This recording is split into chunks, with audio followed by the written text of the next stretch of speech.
this heaven? No. It's Iowa.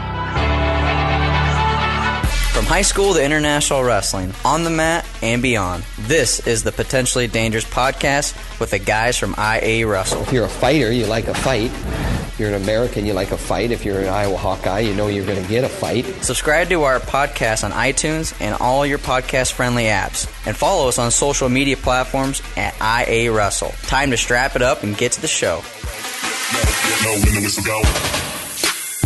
Welcome back to the Potentially Dangerous Podcast. We are back and better than ever, and I'm your host, Ross Bartachek, and joining me is my great sidekick, Lars Underbakke. He's my co-host. How you doing tonight? Doing good. I don't get to be the mainest man now that Flo's disbanded. Willie's no longer the mainest man. I get to be that. I was waiting to see how the lawsuit fought. You know, I don't want to be stealing anything that's patent pending, trademarked, anything like that. So, yeah, you have not earned the title of mainest man until I know it's not. Okay. There's no legal. Flo won't come after us for it. Okay. Well, I'm doing good. I'm just living the wrestling dream. Well, that's good. I mean, so you were pretty busy this past weekend. I saw you tweeting away there out in Mount Vernon. What can you tell us a little bit about what you saw, out there in Eastern Iowa? Yeah, always a great tournament. It was a lot of good wrestling again, and there's no place to start but Derek Bass. This kid is absolute real deal. I think anybody who's really followed youth wrestling knew he was really good. The problem is Derek Bass.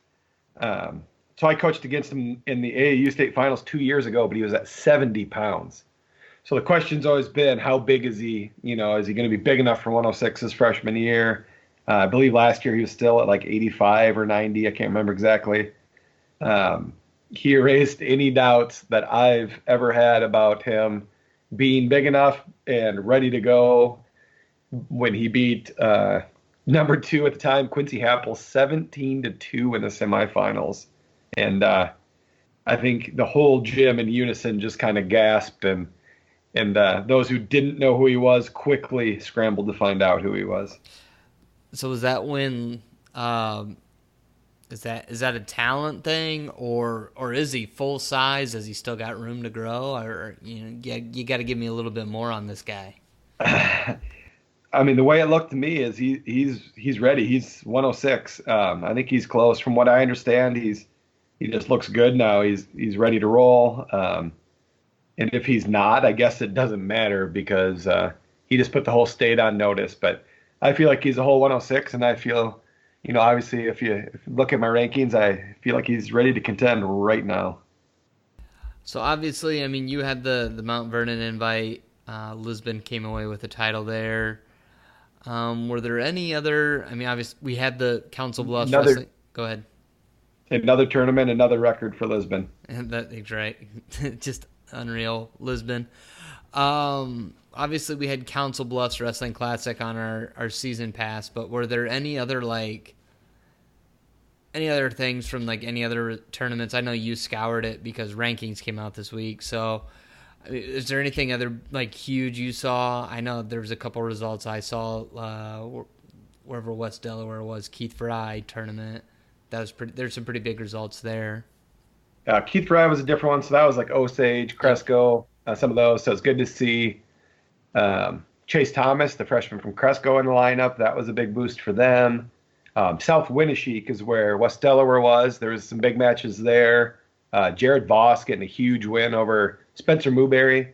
Mooberry missed a little bit of time to start the year. He comes back, and Voss got that. That to me was the biggest win out there. And really just the story for me this week was trying to catch as much of all these freshmen as I could. Definitely scoured some other results, but with them entering the rankings, trying to figure out who deserved to be in, kind of where to put them at, and a lot of them made pretty big statements. Gable Porter won Council Bluffs Classic. He jumped in at number 1, the only freshman to debut at number 1. Like I said, Bass debuted at number 2 in 2A. McKinley Robbins debuted at number 3 right behind him. and I think I had 9 freshmen in 2A.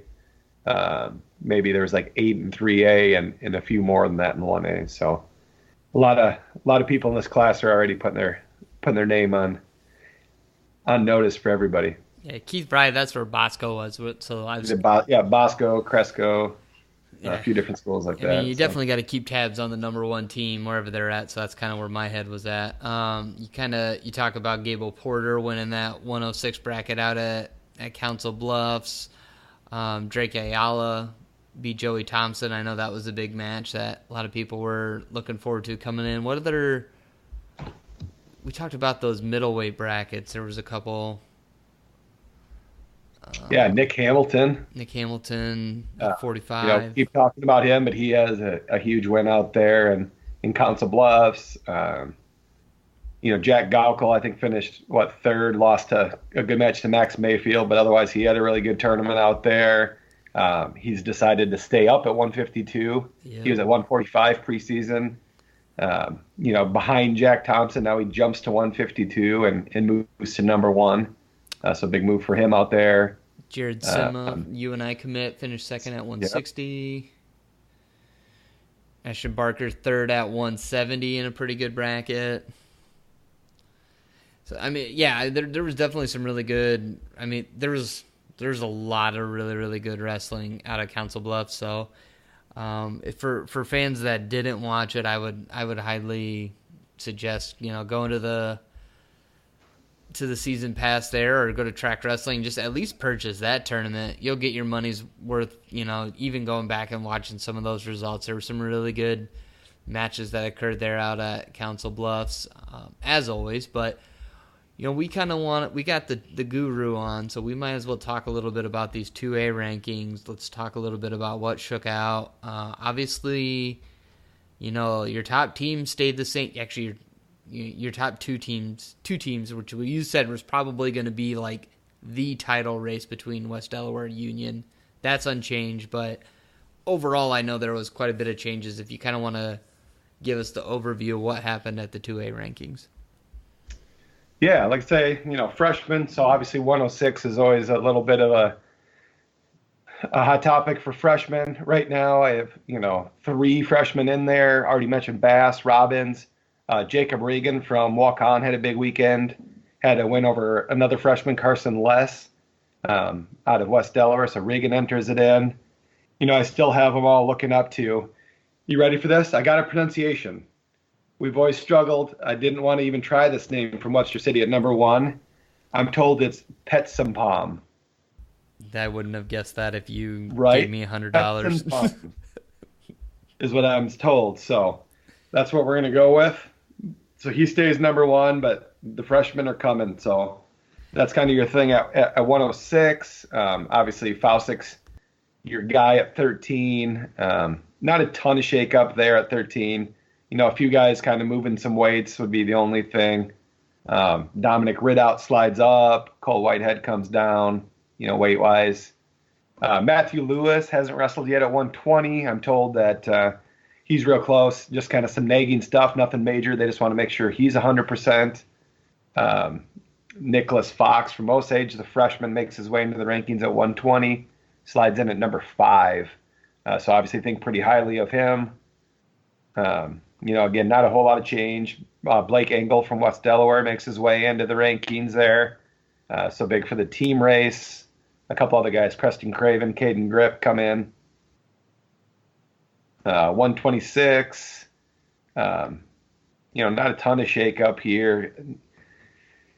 Joe Weaver makes his way in from Atlantic. He had a pretty decent showing. Lost a match or 2 out in Council Bluffs, but out of state. Won some other matches. Kind of waiting for some of these guys on weight. I think there's a chance Isaiah Weber might go down. I believe Benjamin Schmitz might go down, but they're sticking at 26 for the moment there, so not a ton of movement. You want me to just keep on going? Rolling. Where did you see some big changes? Or I guess more highlights. A lot of these weights. The top guys didn't really change a lot. Yeah. Again, 32, we had a freshman, Chase Thomas, Mentioned him from Cresco. Dynamite freshman comes in at number 6. That was a big one. I feel like most of my weights stayed pretty steady, other than some guys, kind of moving around. Like I say, Galko went from 45 up to 52. That became kind of a debate there. You got Will Esmoil was a pretty solid number 1. Both guys were state runner-ups last year. I gave Galko the edge there. Gave him the number 1. Esmoil slides down to number 2. So new number 1 is a big deal there at 52. Definitely some shakeup at 170. This was probably my biggest change. Had some questions about that one. Caleb Swala is the only guy in the top 6 that's undefeated. Hasn't really wrestled anybody yet.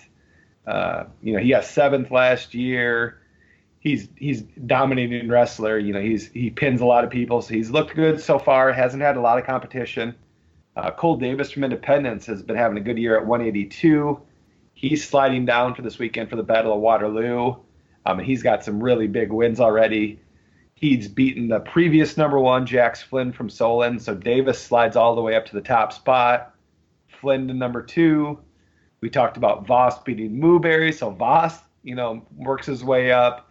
So a lot of congestion there. Those top 5-6 guys, they're all, I feel on any given day can all kind of beat each other. But, Davis already has 3-4 really, really high quality wins, including one over Flynn.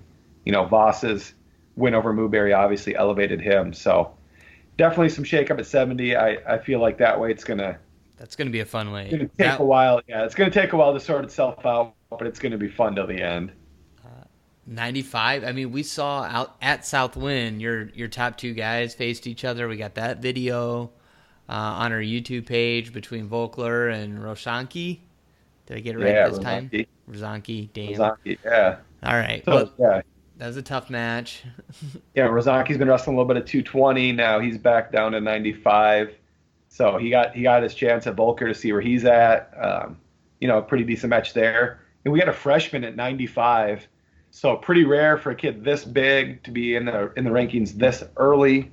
But Xavion McMurrin from Esterville, again, a kid who's always kind of had the talent. He got, I believe, 3rd at AAU last year, right behind like Jake Walker, a big freshman name up at Waverly. So McMurrin's kind of been on that radar. He's off to a 14-2 start. And he's got a couple wins over guys who were previously ranked. He's already beat Wilmishire of Bishop Heelan, and he also has a win over Cole Lewis of Algona, who are both in the preseason rankings. So his freshman year's off to a great start. He slides in at number 10, so that's definitely, I think, something to keep an eye on there. And then 220 was another weight that had some shakeup. Andrew Hamilton. So I show up at Independence Invite, not thinking anything about Algona at 220. They have Lewis at 195, and they have a really good heavyweight, Gavin Mines. And all this kid from Algona, out of nowhere, makes the finals of the Independence Invite.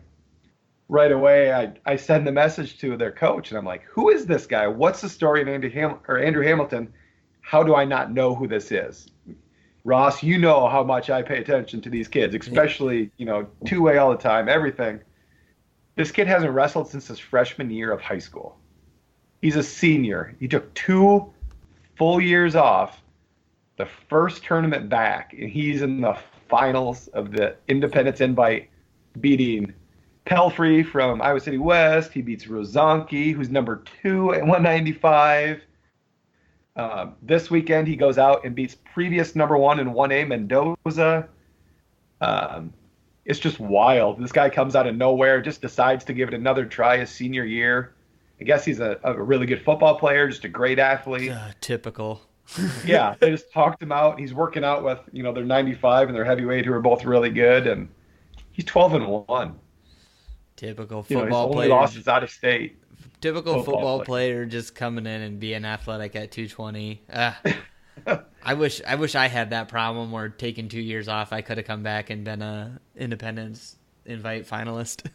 Right. Yeah. He just decided to come back out. Oh, by the way, I'm number 5 in the state right now. So Andrew Hamilton right now to me is a crazy story. A couple other guys make their way in. Keon Kamerlin from West Delaware. We saw him in the finals against Kobe Simon up at Mount Vernon. He had a really good showing. I just said from West Delaware, didn't I? From Mount Vernon. Yep. At the Mount Vernon invite, makes the finals. And then Caden Meskin from Gilbert also makes his way in. But obviously the talk there is going to be Andrew Hamilton right now.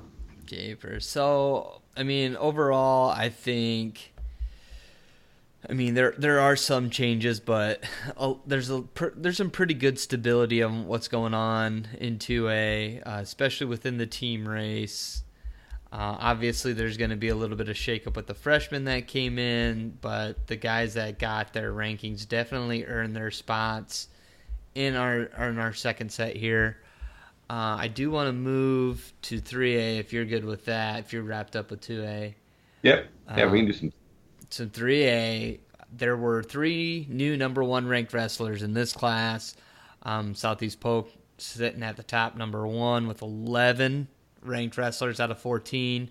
Waverly Shell Rock moves up to number 2. They got 10 ranked guys. Bettendorf, Fort Dodge, Iowa City West rounding out that top 5. There were some good changes to talk about here in 3A. Obviously, we had talked about 3 new number 1 guys, and the first one is at 106, B.O.B., Brandon O'Brien, Linmar Jr. takes over number 1. But I think did he take it over from Grant Odell from Iowa City? I feel like that was preseason. I believe Dustin Bowren was 1 and Odell was 2 before. Okay. So, but either way, B.O.B. he's going to have some pressure from. He's going to have pressure from some Seabolt guys, Ryder Block, Waverly Shell Rock, and Nate Jezeroga, who, everybody's talking about Nate Jezeroga from Southeast Polk. 2 freshmen make it in at 2-3. So there's some shakeups there. What else did you what kind of stood out to you besides? Obviously those 106 shakeups are pretty big. Yeah, I would say just in general, we kind of knew it was coming. I think a lot of people were surprised that Waverly was, 5th to start the year in the team race. The thing there was we knew they had a couple of dynamite freshmen waiting in the wings. Obviously, we don't rank the freshmen. And the other thing is we were basically told to hold Carter Profit out of the first set, that he wasn't going to wrestle right to start the year. He is wrestling. So right away, you get Ryder Block comes in high at 106. Carter Profit comes in to the rankings. And then, why am I blanking right now? And their other freshmen at 170. McCray Haggerty. Yep. McCray Haggerty enters the rankings at 5 as well. So that's huge points. So Waverly slides from 5 all the way up to 2. So that to me was a really big story. I'm sure took a lot of people back. I know like Fort Dodge, had a few comments on it. They have had a really good start to the year. They slide backwards in the team rankings. I know Tony was talking to somebody about it and said, I don't look at it as Fort Dodge sliding back. It was just Waverly coming forward, with those freshmen and stuff like that. Well, and then the other, they got Jake Walker, who's a pretty solid 95-pounder, and I feel like there's still talk about, do they bump Luke Walker or I guess I don't know if he goes by Lucas, but they bump the other Walker and Braden Wolf. Do they go send them to 220, 285, and that way they can get Jake Walker in the lineup? And I feel like it's not a foregone conclusion that what they have right now is set in stone either, right? They still got potential to add more firepower. Yeah, I think you have to think about it. I don't know. Braden Wolf, you're sitting there at 95 with Gabe Christensen. You probably feel pretty good that he's going to be in the finals again. You got some good guys behind him. You got Egley, you got Stoner DeGroot waiting. But then Braden Wolf goes and he already pins number 1 Gage Lenahan from Newton at 220.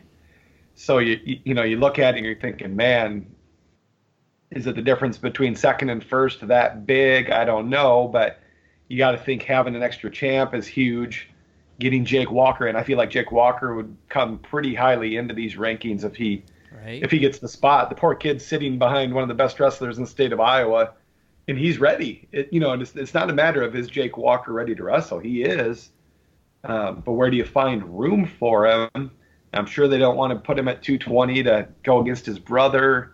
Obviously Braden Wolf seems to be a little more equipped to go up. So I'm interested to see what happens there. It makes a lot of sense to me to bump those guys up and get Jake Walker in the lineup.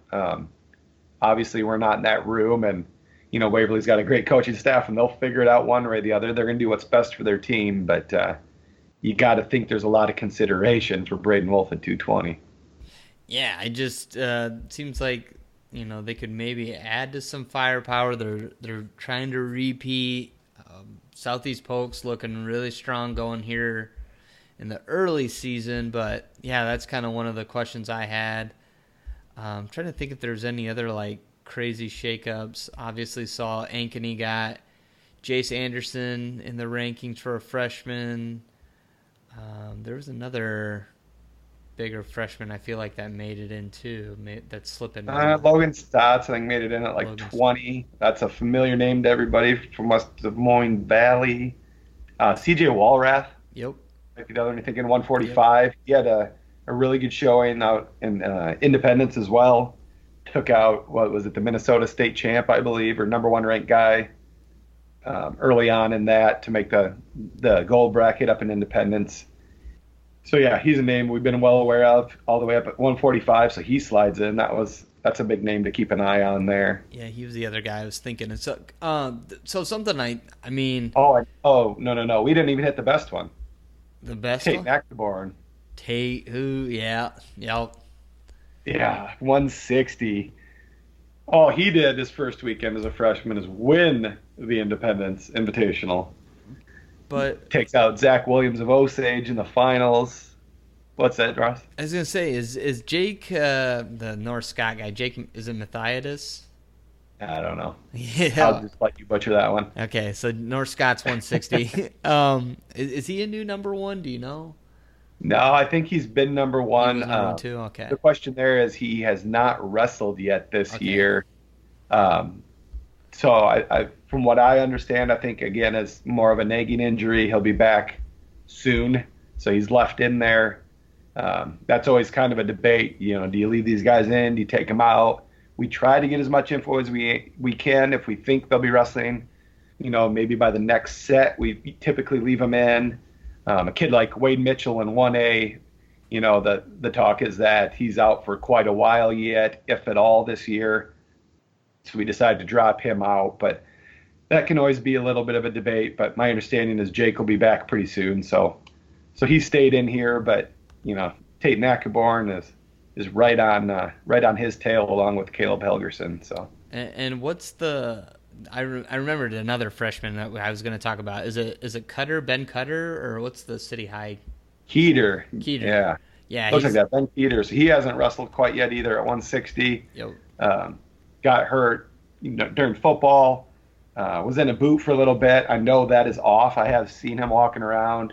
Seems to be pretty much ready. I think they're just kind of getting him in shape, making sure he's ready to go. But Keeter's another guy that'll definitely make a splash. And then heavyweight. 3A, we had the heavyweight. Maddox Borshadine Johnson from Norwalk.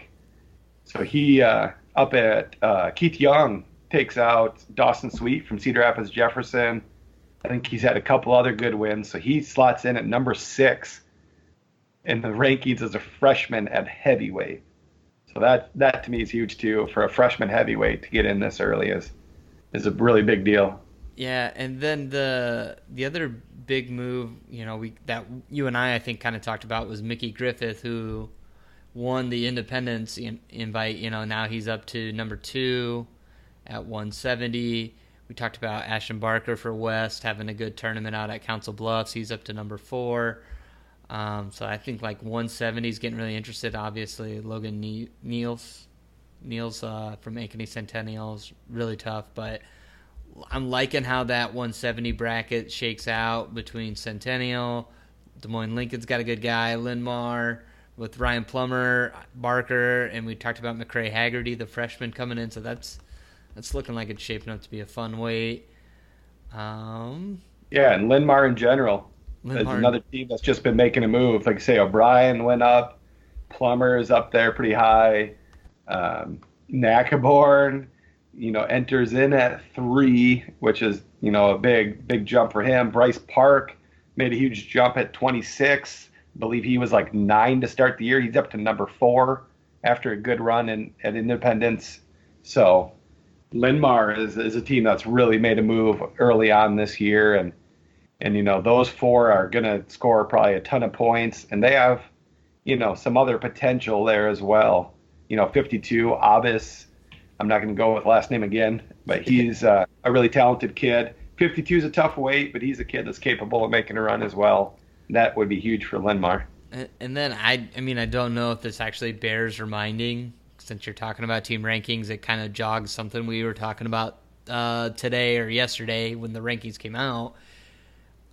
These are obviously tournament team rankings. I feel like there's a lot of people that are like, X team just beat Y team in a duel last week. Why would they fall behind them in the team rankings that you guys just put out? Well, it's because it's based on your individuals and where they're ranked in the top 10. There's a formula. I mean, it's straight non-biased formula, calculate points out, and that's how we determine the team rankings. There's no bonus factored in, so if you got a team, that maybe they got a lot of high-ranked individuals, they're probably going to score some bonus, and that's going to give them a bump. Yeah, maybe that's going to skew a little bit differently, but I just kind of wanted to make sure we're driving that point home that these are obviously tournament rankings, and they're purely based off your placement points. So yeah, for sure. I think we're going to try to get some dual rankings out next week. That's what I was going to tease. After Battle of Waterloo, look for some dual rankings. So obviously those will look a little bit different. You're going to see a lot of similar teams, but that order could definitely get shaken up quite a bit this weekend. For sure. Hey, don't forget Alligatorson duels. I feel like Waukees got a good tournament there too. Yeah, so for sure. There's some good dual tournaments going on. And while we're kind of on the topic of Battle of Waterloo, which we'll be streaming, so we talked about 2A with West Delaware number 1. 3A's got Waverly Shell Rock moving up, and so those are 2 top seeds at Battle of Waterloo, and we'll kind of just, I don't know what you know about 1A rankings, but the top 2 teams in 1A tournament-wise are Don Bosco and Lisbon. They also earned top seeds at the Battle of Waterloo. Both Bosco and Lisbon's got 10 ranked guys. I think Eric said that if his seeds held or his rankings held to the final placement, he would have 7 state champions come out of Don Bosco or Lisbon, which is isn't that crazy? Which is pretty incredible. But also kind of not really when you think about, there's Happel, Avila, the Tenold twins, and Thomas Even. I'm like, those guys seem like 5 guys that are like huge front runners at their weights, but right. Well, and I'm telling you right now, I'll be shocked if Cole Clark from Lisbon doesn't win it either at 195. So I know it. Really, that's 6 of them that you feel really good about. Obviously, there's some other guys at those weights, but man, those are some absolute hammers. And then 152, Marshall Houck from Lisbon makes the move up too. So it's crazy. That's even weirder part is I've seen Lisbon 3 times already this year. I've seen them in 2 tournaments and a duel, and part of me feels like they're underranked. They have 10 guys in the rankings. They're number 2, and I don't even know that they're getting the credit they're due right now, and that scares me because they're that good.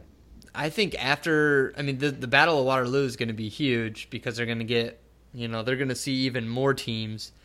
And, you talk about a lot of those guys that just made the move up this set of rankings, and I think you're right. You're going to see guys that have the potential to move up even further. A lot of these younger guys that just haven't had an opportunity to really make their stamp. Lisbon is scary good. Yeah, like that Brandon Paez at 120. Yes.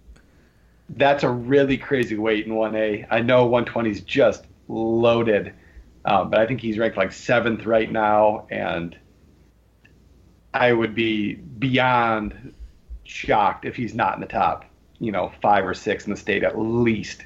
I think he's got just a ton of potential. I think Cade Seabrook could place higher than what he's ranked. I think Quincy Happel can still place higher than what he's ranked. They got some guys. I mean, Bosco's loaded, Underwood's loaded, Wasu's loaded. 1A's just crazy this year, but it's wild for me to think that Lisbon could possibly be underrated at this point. I mean, I guess. Guess. You're always on the lookout for Lisbon, though. I mean, always. So, yes and no. But before we turn into a Lisbon Bosco Homer podcast, there was another interesting result. Hagen Highstand decided, you know what? It's early in the season. I'm going to go for it. He's going to bump up to 126 and give West Sioux's 3-time state champ Adam Allard a go. And what did we see? Because, this is something, we're talking about Adam Allard going for history. And, to see a guy go up and go after him. So give us some background. What happened and what did you think of the result? You're going to put me on the spot here. I believe it was, 3-1? Yeah, I knew what it was. I was ready to back you up. Yeah, I was pretty sure that was the score. Honestly, I don't even care what the score was. I just love that he was willing to do it, to put it on the line, to give up that weight, and just go after it.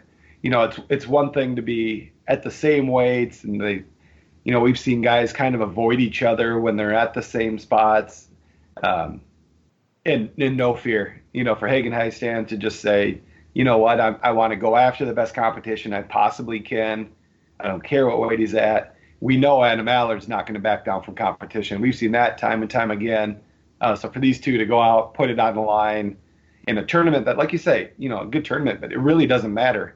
For both of them to be able to put it out there, I think no matter the outcome, these are two guys I'm super high on, and it really tells me everything I need to know about Hagen Highstand. Yeah, I like to see him getting after. I mean, he's at a weight that, there's some tough hombres there at 120. Stevie Barnes, Damian Houston, Garrett Funk, Chris Ferguson. It's no cakewalk for him, but he's like, right. He wants to go up and take the tougher road, just to kick the tires or what. So I love it. Sage Walker in 2A has done similar stuff. He's 182. He's ranked number 1, and already this year he's bumped up and beat Isaac Boucher from Mid Prairie, who was number 2, now number 3 at 195. And he bumped all the way up to 220 and took out Wrecker from East Buchanan, who started the year ranked number 2 as well. So he's jumping up 40 pounds to take on the number 2 guy in 1A. So hats off to Sage Walker while we're on the topic of guys just seeking out any competition that they can, trying to get the best matches they can. And I love it. I wish we'd see more of it. I agree. It's kind of like how we saw Thompson and Teskey. They probably could have bumped away from each other at Council Bluffs. They didn't. One of them took a loss. I guess Teskey got the win that day, if we want to give real facts. And then, they met at Cedar Rapids a month later. And, it's great to see those guys get after it. And same thing with Highstand and Walker. So, love to see it. Did you, I don't know anything else crazy to talk about at 1A, do you? It kind of seems like it's Bosco and Lisbon's world, and it is. But Underwood is just so sneaky. They have 5-6 guys that could really. That's true. I didn't do so much respect. damage. You have 5 state champs. Yep. You've got to figure in that mix, and when you got what? You have Porter, you have Barnes, you have Blake Thompson, you have Logan James, you have Nick Hamilton. Those are 5 guys that I wouldn't doubt for a second can win a state title. Yeah. So, they're going to need some other guys to come along and do some damage. But if Underwood gets 5 guys in the finals too, what do you do?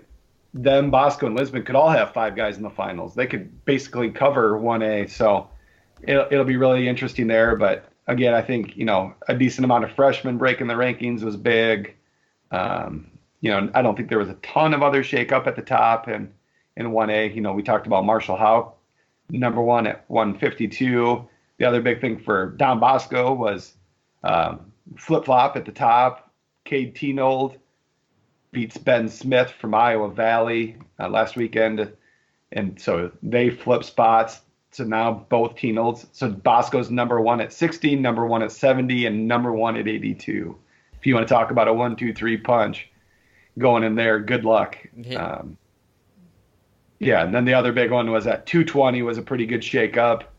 Some guys lost there, and Gideon Roline from Northwood Kinseth makes a huge jump up to number 1. So that was probably the biggest shakeup of any weight in 1A. Gotcha. Yeah, I mean, nothing too crazy. Like I said, it seems like Bosco, Lisbon seem like really big front runners. Like you said, Underwood's got a lot of champion threat, a lot of finalist threats. Another thing that it's really hard for me to fathom, to think that the state tournament will be seeded, and how that'll impact.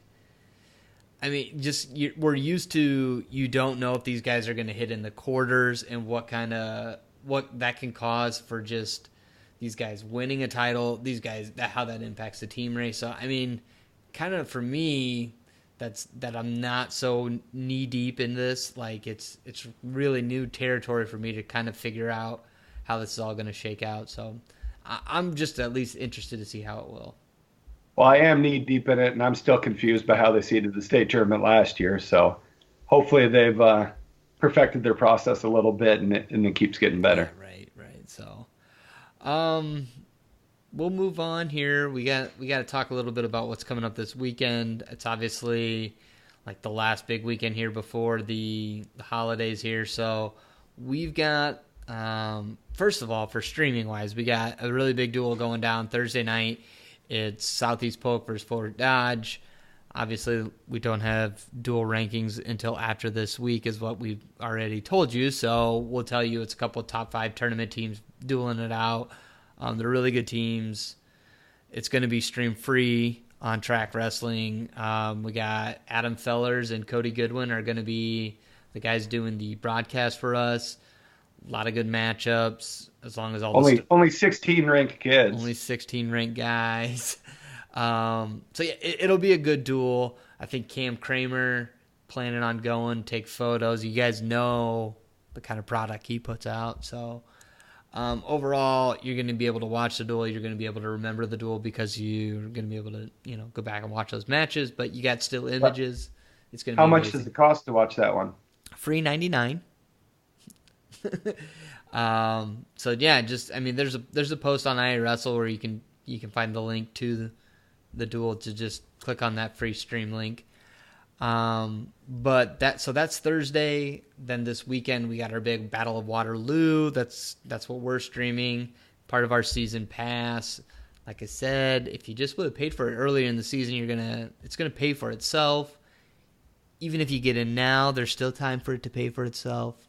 Lars, we talked about the top 4 team seeds. Is there anything else? I mean, as the high school rankings guy that we should know about this, is just on paper, I guess. Yeah, I think 110% of the ranked kids are going to be here, something like that. Right. Going through the list of who's ranked where is just wild. Most of these teams, half these teams are ranked. I feel like half these kids are ranked. Just firepower all over the place. I'm just excited to see it all. Bosco, Lisbon, could we get to see it? I really want to see, Lisbon and Bosco go against West Delaware and Waverly. There's so many good ones there. There's a few decent first round matchups. I feel like they did a pretty good job seeding. And a lot of times people get mad about seeding. I feel like this tournament did pretty well. I thought they really came out good. So I don't see a ton of really good duels. Probably one of the better duels to me in the first round would be Western Dubuque and Crestwood. That's one team I think maybe wouldn't be real happy with their seed as Crestwood. Maybe could have been a little bit higher. They get a pretty tough Western Dubuque team right away. So they're going to get tested right away, and the winner just gets Lisbon.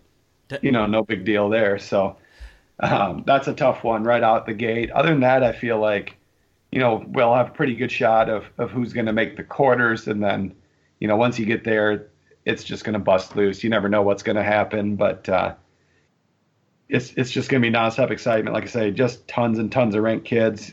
We should have that list up on IA Wrestle tomorrow. So it'd be a really cool preview of the tournament. And I can't wait, man. It's going to be an exciting weekend. The crazy thing about this is, so like if Waverly goes and wins the state dual tournament in February, there's a legitimate chance that whoever wins Battle of Waterloo is technically the state dual champion for all classes, right?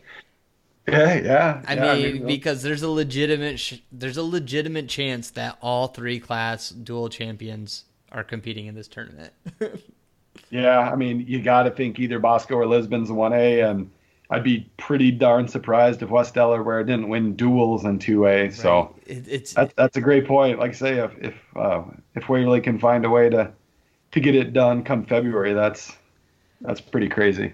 Yeah, so I mean, you're essentially watching the all-class dual tournament, state dual tournament. So if you're not purchasing the season or the event pass or season pass for this, I mean, I don't know what you're doing, but I mean, it's legitimate. This is a huge dual tournament. All these top teams take it really serious. They love bragging, right? Like Waverly, Bosco, that's obviously a huge rivalry. Obviously Bosco and Lisbon, they got a chance to wrestle each other in a dual tournament 3 times this season.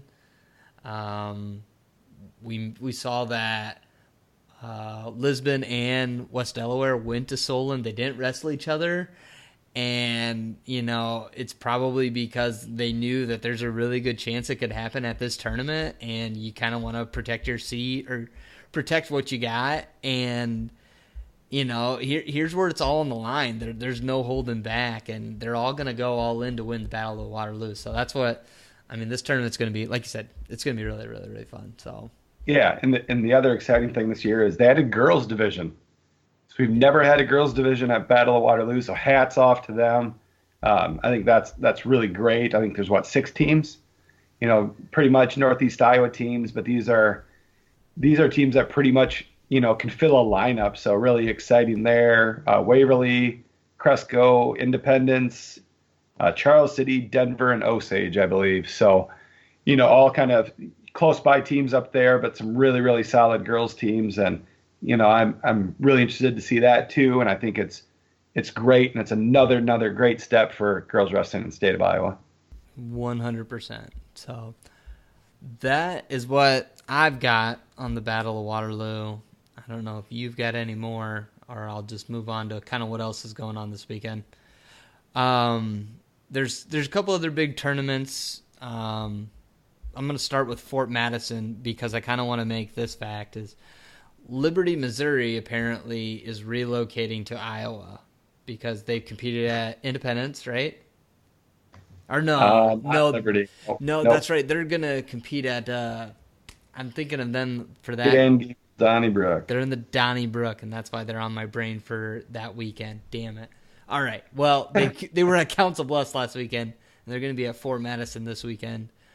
So that seems like a little bit of a juicy tournament. There's some, Liberty's bringing the lion's share of the ranked wrestlers, but there's some good matches.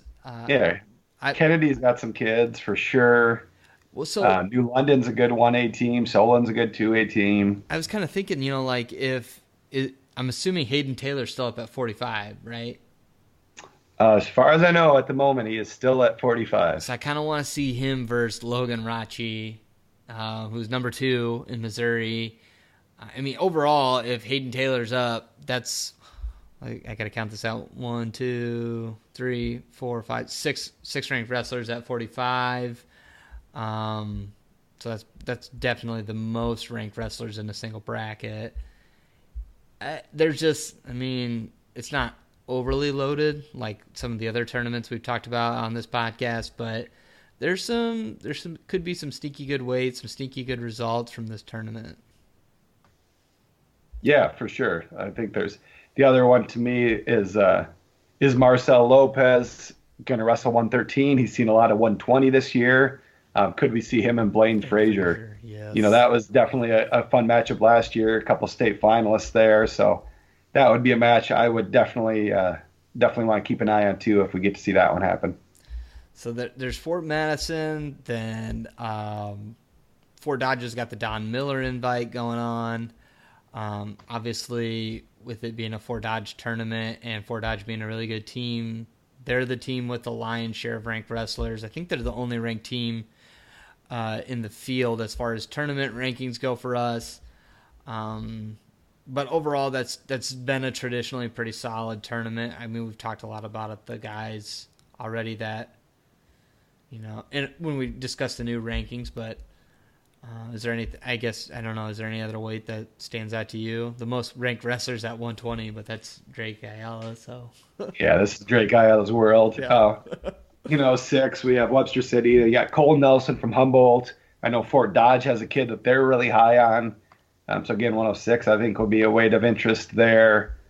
There's some good competitive weights, but I would say those are the main ones that stand out, and just be some really, really good kids.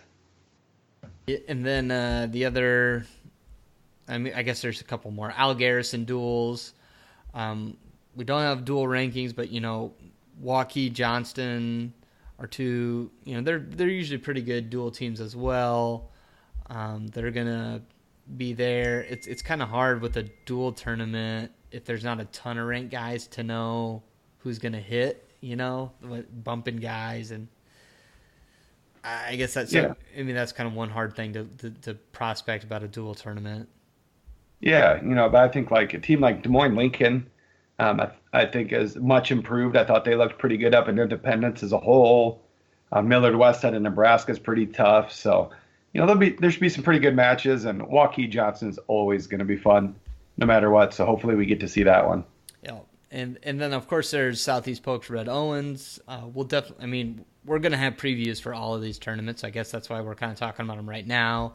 Red Owens is another one. I haven't actually dug into that one yet, but I know we'll be previewing it. Southeast Polk's got 11 ranked guys, so there's definitely at least 11 ranked wrestlers in that tournament. Most weights are already covered. Yeah. So, I think that's what I got for high school talk. Is there any other thing that you want to talk about? No, I think we hit quite a bit there. Yeah. The other thing going on this weekend, I know it's a pretty big deal, is the Olympic Trials Qualifier Senior Nationals. That's a pretty big deal going on in Texas. And the big surprise for, seating-wise that was announced by USA Wrestling was for the men's freestyle at 57 kilograms, Spencer Lee of the University of Iowa earned the number 1 seed. Over the likes of Nathan Tomasello, Zane Richards, Nashawn Garrett, Darian Cruz. And I think obviously the biggest surprise of him earning that number 1 seed is that we haven't seen him wrestle a freestyle match since 2017 Freestyle World, Junior Worlds. Is that? Yeah, I think so. I guess when you're a 3-time age level world champion, 2-time national champion, you get quite a bit of respect. So it'll be interesting. I don't know exactly what to think. I have a tough time betting against him. Last time we saw him wrestle Tomasello, he pinned him in the national semifinals as well. I know obviously that's folk style, but it'll be interesting. I think I favor Spencer Lee, but like I say, not really doing this style for a couple of years. There's some really experienced guys here, so we're going to find out right away how ready he is to go. Yeah.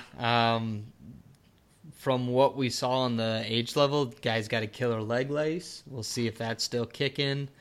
I do know that, I remember he was the guy that traveled with Dan Dennis to the Olympics back in Rio. This is his dream. That's why he took off the Princeton duel to transition and get ready for this. I think Iowa's taking the Kyle Snyder plan of having him do a balanced schedule, and I guess we'll see. Corey Clark's in there for Preseeds at number 11.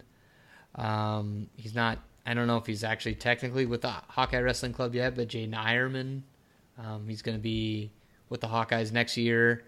He's number 5 at 65.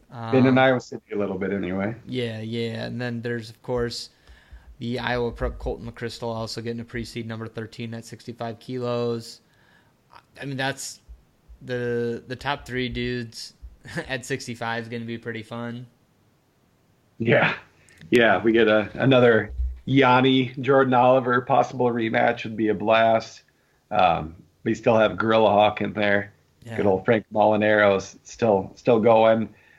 Joey McKenna at 6 tells me what I need to know too, that this bracket is going to be insane. So I think that's probably the best bracket to watch. Yeah, McKenna was that 2 years ago? He was the national team, or I mean, he was the runner. He was the alternate for the U.S. team. And you got 2016 Olympian Molinaro, like you said. Oliver's been on 3 or 4 national teams.